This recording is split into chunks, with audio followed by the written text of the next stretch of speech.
Hello, I've got more messages. So I'm reading here from the shadow syndromes, the mild forms of major mental disorders that sabotage us, featuring proven treatments and strategies that can change your life. Don't take it to heart that this says mental disorders. I mean, this is what the words they put on it to make people ashamed of whatever. It's just a situation that has arisen.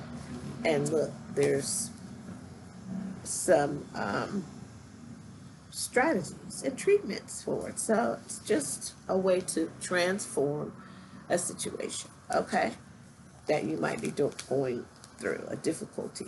So I'm just led right here. I'm going to do it. This is about anger. It's page 146, okay? So someone could be born January 4th, 1960.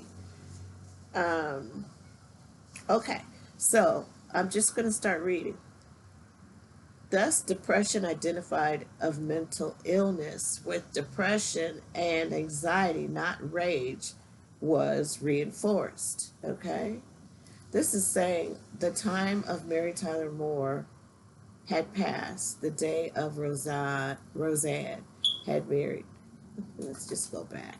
Get in touch, then let it go.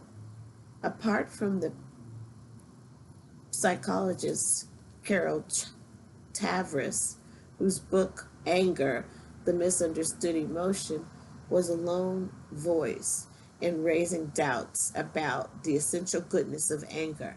The culture reached a collective decision that it was time for women to express their rage. The time of Mary Tyler Moore had passed. The day of Roseanne had arrived. These are shows, okay, that from like Mary Tyler Moore's show was like 80s, right? And Roseanne was like 90s, 2000. Um, you can check. I'm just guesstimating.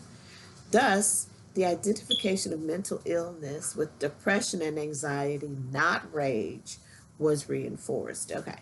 The result of this cultural shift is that it is difficult to move people today to entertain the possibility that their own anger may be a sign of a difference in the brain that is not doing them much good.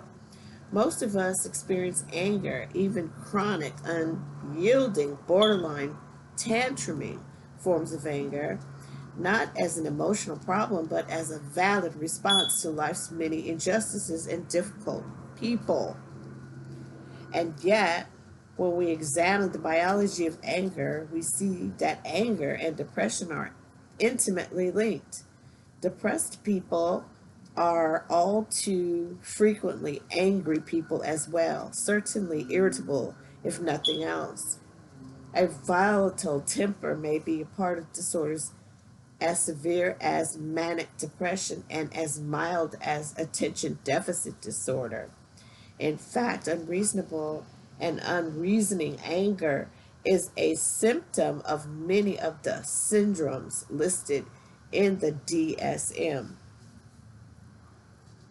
Ironically, the very pervasiveness of anger as a symptom may also have contributed to the neglect of anger per se as a mental state in need of attention, because anger is a part and parcel of so many varying and diverse conditions, and because we value anger in a way we do not value sadness or anxiety, no one looks at anger as a thing unto itself. Intermittent explosive disorder, a self explanatory diagnostic category that appeared in the DSM 1113, does not appear in the DSM IV, which is 4. It was removed because no one used it. But the time has come to breathe new life into that concept of rage disorder, When we think of angry young man or the adult who tantrums, we may be speaking of a shadow syndrome, of an intermittent rage disorder. These people are suffering from subtle differences in the brain that result in explosive emotional makeup. Woody might be significant. Dossier might be significant. Sandalwood might be significant. Woodsy might be warm and rich, just like nature. Okay. Just like nature intended might be something. Okay. These people are suffering from subtle differences in the brain that result in an explosive emotional makeup.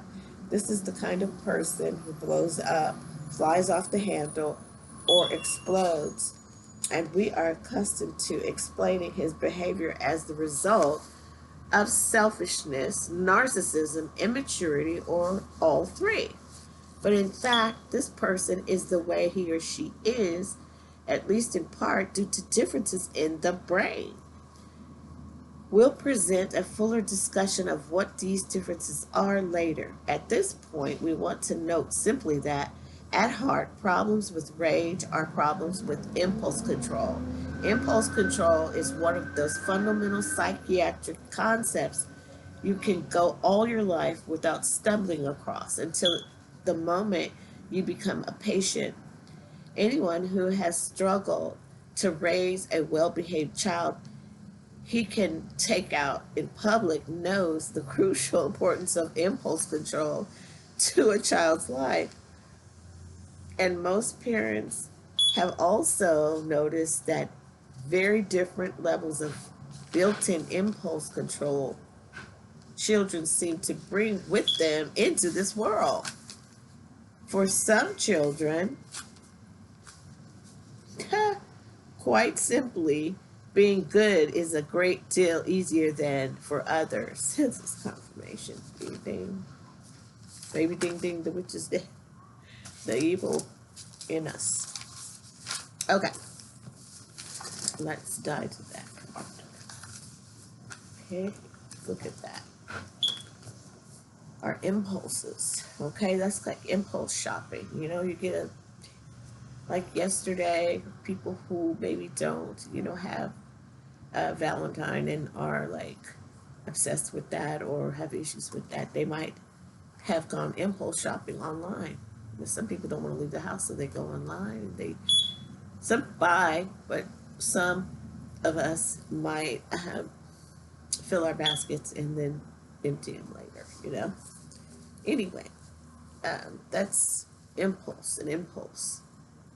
So that impulse might be much more accepted than someone going out and screaming in the middle of the street, ripping all their clothes off. Or worse, that person coming in contact with the police, they get detained, or it could get worse because they're perceived as a threat and they're having a mental issue that needs a different type of remedy, not not to be shot or tased or something. Anyway, impulse control is exactly what the phrase implies. It is the capacity to control one's impulses. The child who has an impulse to run in the street, it's funny, or kick the dog, but who can control those impulses, is a lucky child indeed, beloved of teachers, neighbors, and elderly relatives alike. All children, all adults have negative and destructive impulses, and the capacity not to act on those impulses is critical to a happy life. Amen. Lord have mercy. Doctors, teachers, and parents most often confront problems in a child's impulse control when a child suffers from attention deficit disorder. Wow. A mental disorder now known to be biological in origin. In adult life, problems in impulse control may be more subtle, but adult tantruming would certainly be one. A grown-up person who has an impulse to scream obscenities at his boss or spouse and who then proceeds to do just that has not managed to block his impulse. This is not funny. Okay, so I'm going to stop there because then the next is the anger attack, and I will read that later. This was good. Okay, like, share, and subscribe.